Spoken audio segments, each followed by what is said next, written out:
Hello, this is World Story on Via Television. I am Deborah Ndokaifi. Today we'll take a look at top stories making the rounds from across the globe.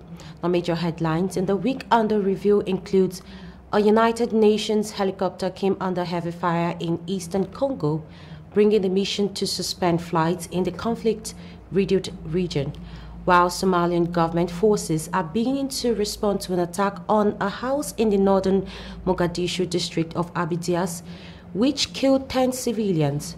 Also, United Nations Secretary General Antonio Guterres sent a fiery appeal with urgent warnings, saying human rights are being trampled all over the world. We bring you these stories and more after this short break. Don't go away.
Now, starting from the African scene, a United Nations helicopter came under fire in eastern Congo, bringing the mission to suspend flights in the conflict-riddled region, the organization said on Monday.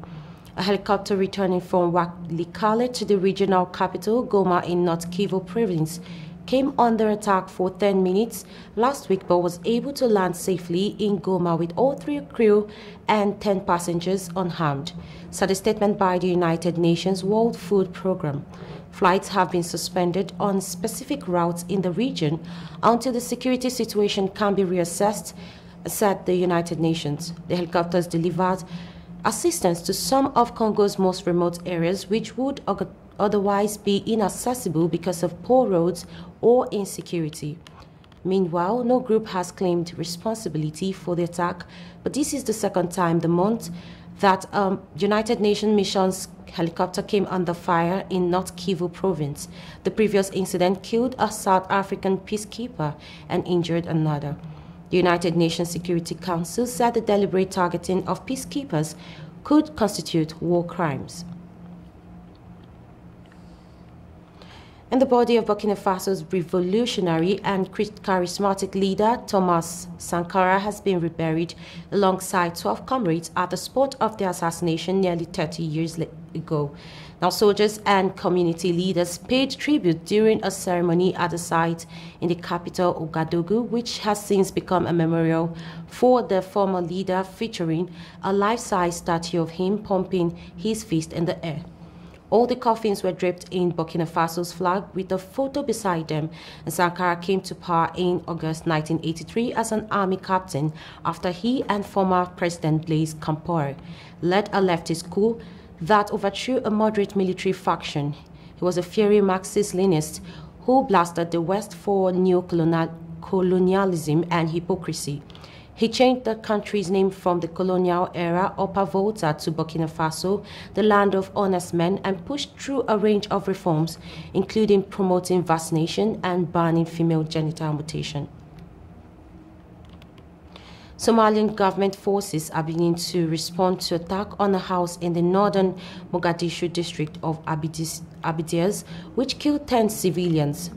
The attack has been claimed by Al-Shabaab, a jihadist group linked to Al-Qaeda. The raid took place around 12 GMT in the northern district of Abidiazis, the government said, adding that 3 civilians had been wounded.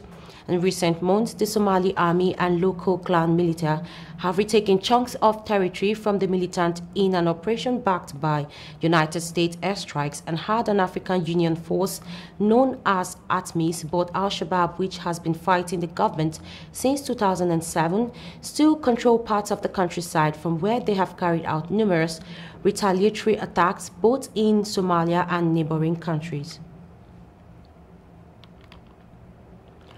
More than 5.4 million people in Kenya will likely experience acute food insecurity beginning in March, and almost 1 million children are likely to suffer malnutrition this year as East Africa faces the worst drought in decades, as international initiative reported.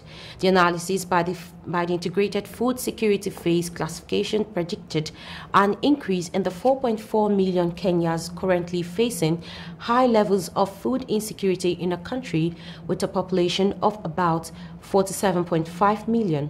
The current figure represents a 43% increase compared to the same period last year. Kenya's President William Ruto last week led a national prayer for rain and promised to institute policies that would ensure the country's people have enough to eat. Rain is forecast for March, but the Kenya Meteorological Department said there would be a delayed start of the rainy season in northern Kenya, which is mostly arid and semi-arid. The region has had 6 failed rainy seasons with less than usual rainfall in some areas and no rain in others.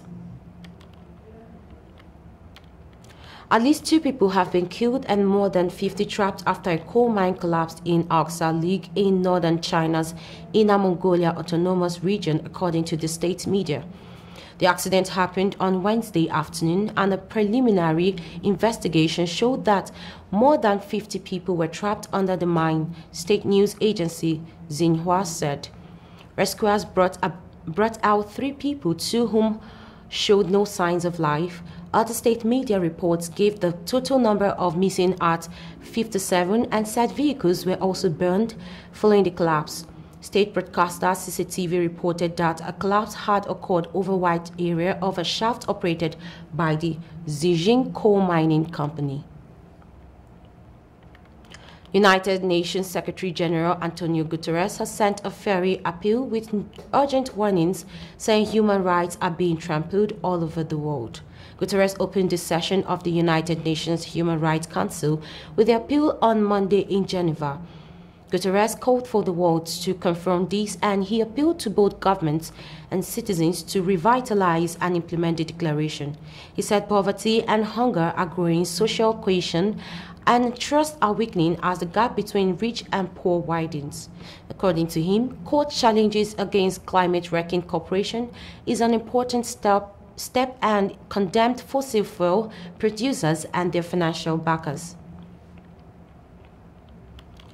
The death toll from floods and landslide in southeast Brazil a week ago was officially increased to 64 Sunday as the search continued for one missing person. Among the confirmed toll, 18 were children, the Sao Paulo state government said in a statement. More than an entire February's worth of rain fell in 24 hours on the picturesque beach resort town of São Sebastião and surrounding areas last weekend. Authorities said the largest daily rainfall ever registered in Brazil triggered violent floods and landslides that tore through precarious built hillside communities. More than 2,400 people were displaced by the downpour, which washed away homes, roads, clinics, and other infrastructure. An estimated 9.5 million of Brazil's 215 million people live in areas at high risk of flooding or landslide, mainly poor favela neighborhoods.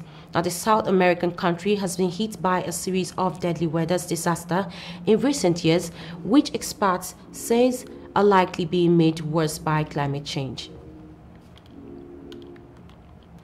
And France on Monday condemned an attack by Israeli settlers in the occupied West Bank, saying violence against Palestinian civilians is unacceptable. The remarks came after settlers burned down houses and cars in reaction to the killing of 2 Israelis in town of Huwara. France's foreign ministry said in a statement that there was a risk that the situation in the West Bank could deteriorate out of control. The night of Sunday and Monday, dozens of Israeli settlers set homes and cars ablaze in the northern town of Huwara after a day of Israeli-Palestinian talks in neighboring Jordan aimed at quelling a surge in violence in the Palestinian territory. More than 350 Palestinians were injured. Most suffered from tear gas inhalation, the Palestinian Red Crescent Society said. At least 27 migrants died after their boat sank at dawn off the Italian coastal city of Crotone in the southern region of Calabria. Italian media reported on Sunday. News agency ANSA said at least 30 people were believed to have drowned. The search for survivors was continuing, hampered by stormy seas. AGI news agency quoted a rescue worker as saying a baby of just a few months old was among the victims. And during the concluding G20 finance ministers press conference in Bangalore, the secretary in charge of the Indian Department of Economic Affairs, Ajay Seth, says that all 18 countries felt that the war has got implications on the global economy and needed to be mentioned. Only China and Russia did not want to sign up to the wording on Ukraine, and G20 host India has also refused to condemn Russia, which is New Delhi's biggest arms supplier and has become a major source of oil for India since the invasion. To answer your question, there was no request or demand to remove the word war. There was just remove the paragraph itself because this is not right place for having those paragraphs. On the other hand, all other 18 countries felt that the war has got implications on the global economy. So this is the right place to have those paragraphs. Flag-waving Israelis have gathered in a massive protest for the 8th straight week to press their opposition to government legal reforms critics see as a threat to democracy. Israeli media reported the crowds were again in tens of thousands after lawmakers this week took a step towards approving the reforms, which are a cornerstone of Prime Minister Benjamin Netanyahu's latest administration, which took office in December. Netanyahu, who is also on trial for corruption, made coalition deals to form the most far-right government in the history of Israel. A medical transport plane crashed in the western United States of Nevada, killing all 5 on board. The plane went off radar Friday night outside the arid town of Stagecoach near Nevada's border with California, Ramsey's Health said in a statement. We'll be going on a short break, and when we come back, we'll take you through other world stories. Stay tuned.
Welcome back to World Stories on VR Television, where we bring you a summary of the top stories around the globe through the week. A medical transport plane crashed in the western U.S. state of Nevada, killing all 5 on board. The plane went off radar Friday night outside the Iowa town of Stagecoach, near Nevada's border with California, Ramsey's Health said in a statement. In addition to the pilot, the plane was carrying a nurse, a paramedic, a patient, and a patient's family member, Ramsey Health noted. While the circumstances around the crash have yet to be confirmed, it occurred as a major winter storm pummels the United States west coast, delivering feet of snow in the high mountains and even blanketing usually warm areas in Southern California. Almost 100,000 customers in California were set without power Saturday evening, according to the Power Outage U.S. tracker. Emmanuel Macron cut the ribbon of the French agricultural show, and the gesture may well serve as the motto for the hard times. As other European countries, France is in the middle of a drought. The French president declared the end of abundance of water and asked all stakeholders to participate in the effort to save the precious resource. To balance international competition, the French president also sent a message to Latin American countries. Emmanuel Macron says that a trade agreement between the European Union and Mercosur countries is not possible if they don't respect the same environmental and sanitary rules as Europeans.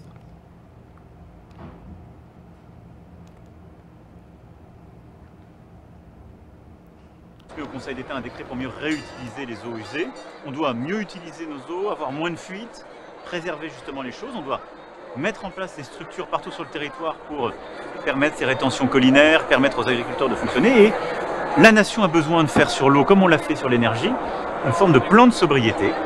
C'est-à-dire qu'on doit tous, nous citoyens, industriels, services, collectivités locales, agriculteurs, faire attention à cette ressource qui devient rare. C'est ce que je disais en fin d'été, c'est la fin de l'abondance. Et donc il faut qu'on aille vers des comportements de sobriété dans nos pratiques. Thousands of people took to the streets of the Georgian capital on Friday in a show of support for Ukraine 1 year after Russia launched its invasion of the country. Large crowd moved down Tbili's main thoroughfare, Rustaveli Avenue, carrying Ukrainian flags, pro-Ukrainian banners, and anti-Putin signs. Some 30,000 demonstrators gathered outside Parliament for a rally held in solidarity with Ukraine and in support of Georgia's EU membership. Crowds chanted "Glory to Ukraine" after Georgian and Ukrainian anthems were sung at demonstration. President Biden and the White House face a political threat over the fallout from the administration's response to the Norfolk Southern train derailment that has left residents of East Palestine, Ohio, scared and frustrated. Republicans have gone on the attack over the February 3rd derailment, questioning the urgency of the administration response and asking why Biden has not visited the impacted community. Former President Trump on Wednesday accused the Biden administration of indifference and betrayal towards East Palestine during a visit, while the mayor of the village called it a slap in the face that Biden went to Europe before visiting the site of a potential environmental disaster.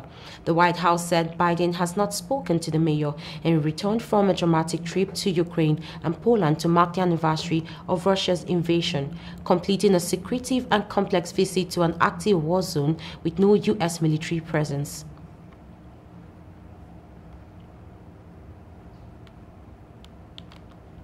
As Friday marks the first anniversary of the ongoing Russia-Ukraine war, a commemoration ceremony was held outside the Ukrainian embassy in London to pay tribute to the people of Ukraine who lost their lives due to the battle.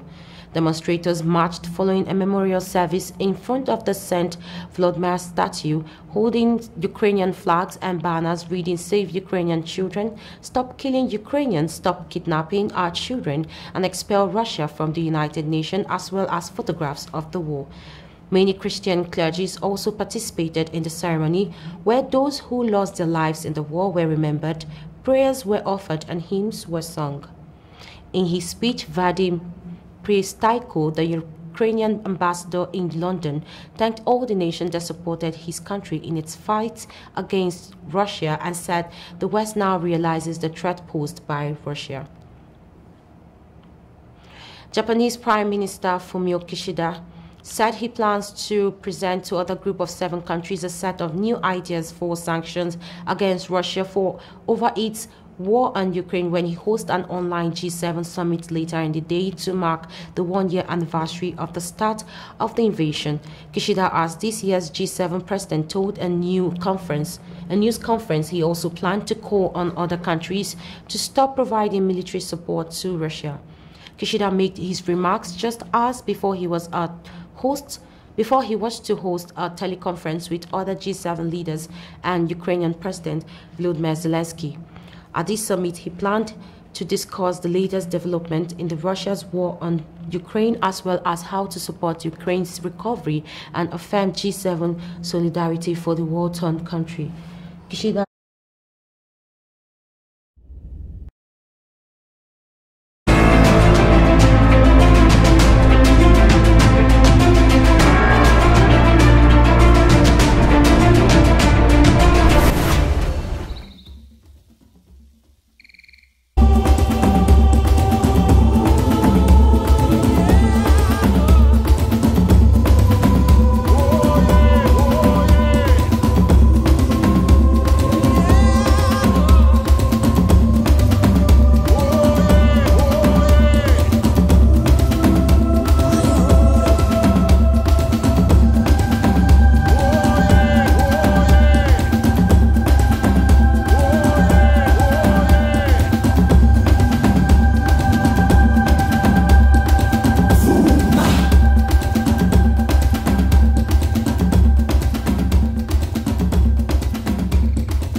Apologies for the break in transmission.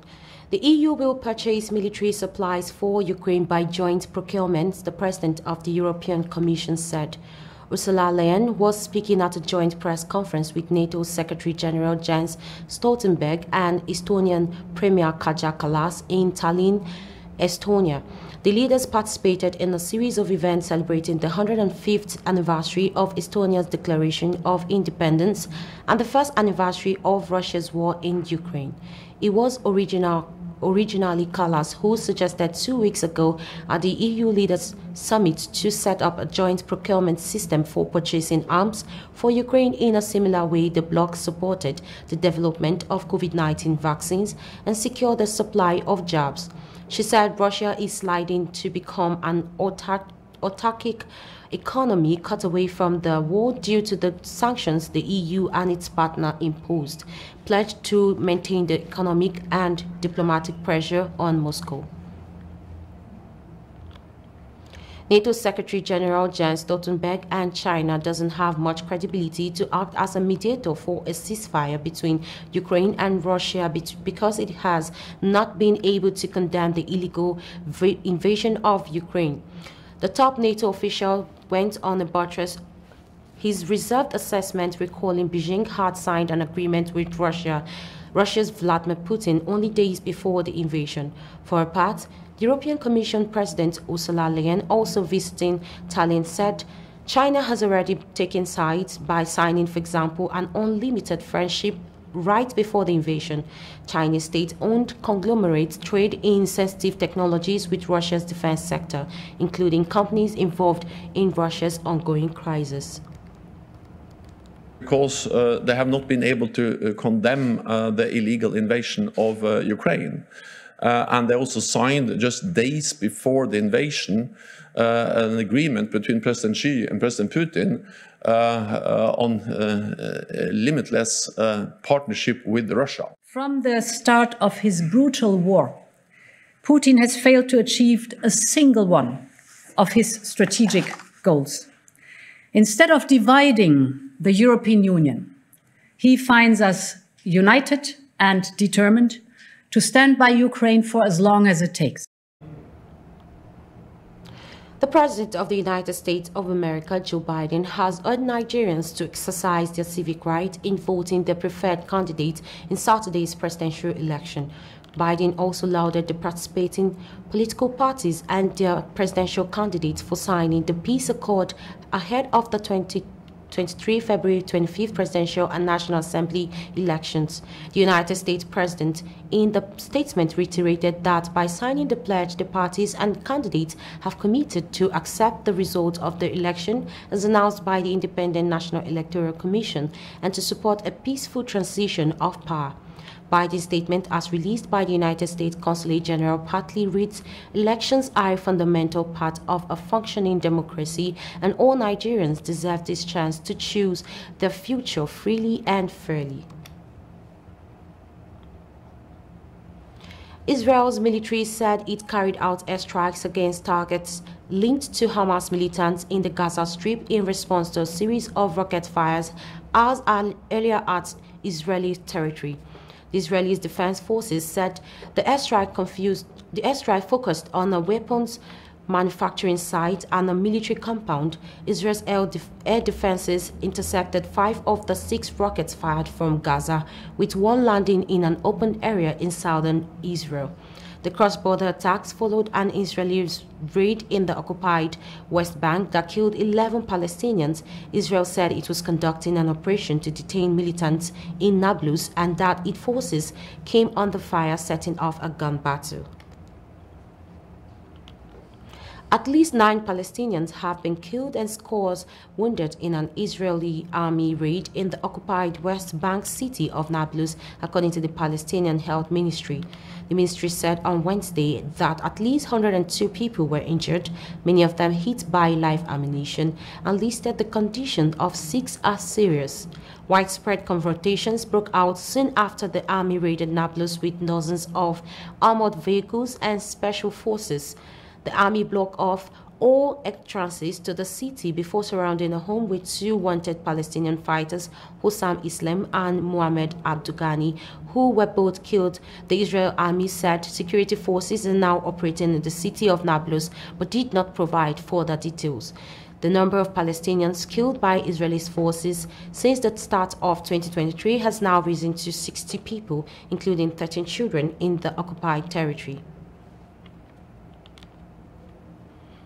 And that's all on World Stories. Many thanks for watching. Please stay tuned and enjoy the rest of our program.